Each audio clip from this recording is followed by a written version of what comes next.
بسم اللہ الرحمن الرحیم۔ سلسلہ حدیث میں آج کی حدیث حضرت عائشہ رضی اللہ عنہا سے روایت ہے۔ آپ فرماتی ہیں کہ میں اللہ کے نبی کے پاس موجود تھی تو ایک شخص نے اندر آنے کی اجازت مانگی، تو آپ نے فرمایا کہ یہ اپنے خاندان کا برا آدمی ہے۔ پھر آپ نے اسے اجازت دی اور اس کے ساتھ بڑی نرمی کے ساتھ گفتگو کی۔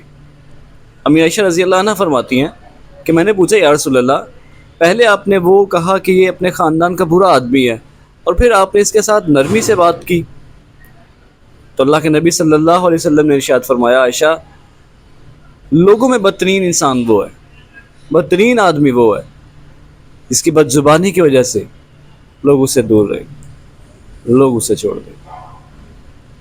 تو آج ہمیں اپنے اوپر غور کرنے کی ضرورت ہے کہ کیا ہماری زبان اور ہمارے ہاتھ سے دوسرے لوگ محفوظ ہیں۔